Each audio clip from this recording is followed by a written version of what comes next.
The last time the Mets and Braves squared off was May 4th at Citi Field. It was a month into the season. The Mets were off to a great start at 18-9, while the Braves were struggling, 3 games under 500.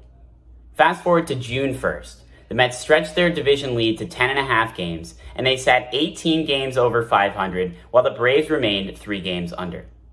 To this point, it was a combination of the Mets getting off to a hot start and the Braves struggling through a potential World Series hangover. As we head towards the All-Star break, a lot has changed. The Braves have a 29-8 record since the beginning of June. This includes a stretch of 14 straight wins last month. During that same stretch, from the beginning of June to today, the Mets have played slightly above 500, 19-16, but did have to work through some injuries, of course, to their aces, DeGrom and Scherzer. The lead in the division went from 10.5 at the beginning of June to just 1.5 heading into this series. Through this shift in the standings, the Braves showed the Mets they would not run away with the NL East, setting up some big-time matchups against the 2 division heavyweights for the rest of the year. That brings us to this week, where the Mets travel to Atlanta to take on the red-hot Braves for 3 games. Atlanta has won 6 of their last 7, while the Mets split their 4-game series with Miami. Before jumping into the storylines for this 3-game series, Buck talked about the Braves and the division outlook after the Mets' loss on Sunday. Another obstacle they are for us and we are for them. I mean, it's a hopefully a 9-inning game that you see who's the best, and one gets a W and one gets an L, and you get ready for the next day. That's the world. We understand what because they're the world champions. At some point, that they're going to be a part of it. That's a given. I've been saying all along. Them being a competitive force in our division is a given. You're going to have to figure out a way to be better than them to win the division. That was something we knew in the spring, and nothing's changed. I also caught up with Edwin Diaz to get his thoughts on the Braves and the upcoming series. They got a really good team. We got a really good team, so it will be a great series for both. You haven't played them since May 4th, so is there any challenge not seeing a team like that for a while and then going in to play them again this week? It's not any challenge for us because, we will battle with anyone, so this is another series, another game, so we got to go play hard and win games. When looking at the storylines heading into Monday, of course it has to start with some injury news for the New York Mets, starting with Starling Marte, who left the game on Saturday afternoon with left groin tightness. It looked like the IL was a possibility, but after Sunday's game, he was labeled day-to-day, and he may return to the lineup at some point during this series with Atlanta. James McCann also left the game Saturday with an oblique injury, but he didn't get the good news that Marte got as McCann was placed on the IL the following day. It's a bad break for McCann, who had previously missed almost 7 weeks with a hand injury.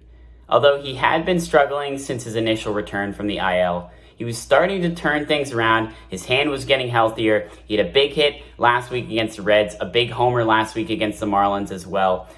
Instead, now the Mets are going to have to rely on Tomas Nido to catch. Patrick Mazeika will be serving as the backup. New York will also be missing Jeff McNeil, who's going on paternity leave due to his wife expecting a child.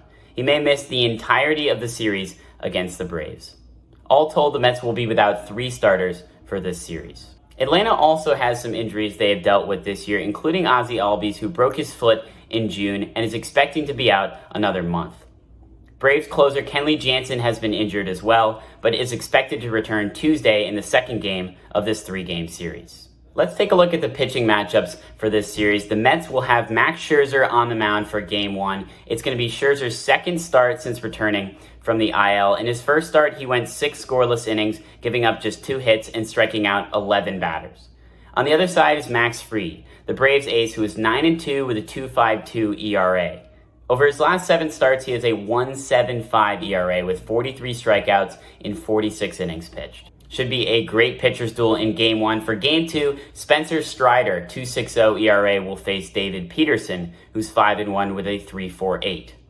Peterson struggled his last time out against Cincy, going just 3 2/3, giving up 3 runs and walking 5 batters.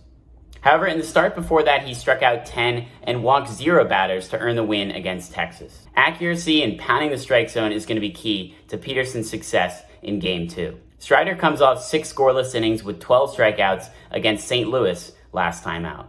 Finally, at 12:20 on Wednesday in the series finale, it will be Chris Bassett taking the mound for New York in his second start back from the COVID IL.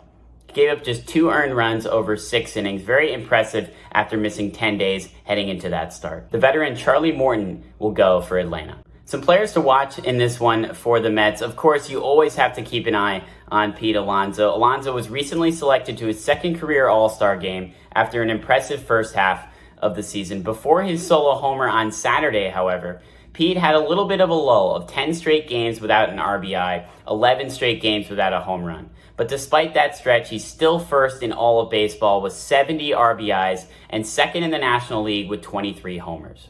He's the third Met, joining David Wright and Mike Piazza, to hit 70 RBIs before the All-Star break. Another bat to watch is Brandon Nimmo. He's hitting .289 over his last 18 games with 12 runs scored, 4 homers, and 11 RBIs.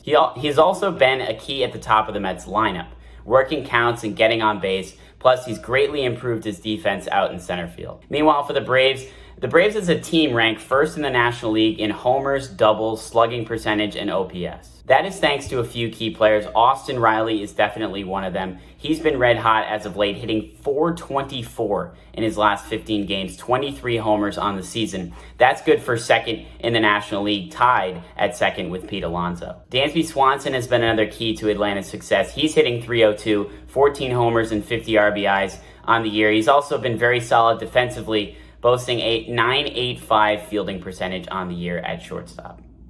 In a division that looks to be closed for the rest of the year, these head-to-head matchups will prove to be even more important in deciding the NL East champion. While the Mets are much improved from last season and have been in first for most of this season, the Braves are still the defending World Series champions, and they've also won 4 straight division titles. The Mets will need a strong push to fend off Atlanta and return to the top of the NL East for the first time since 2015. For WFUV Sports, I'm Sam Davis.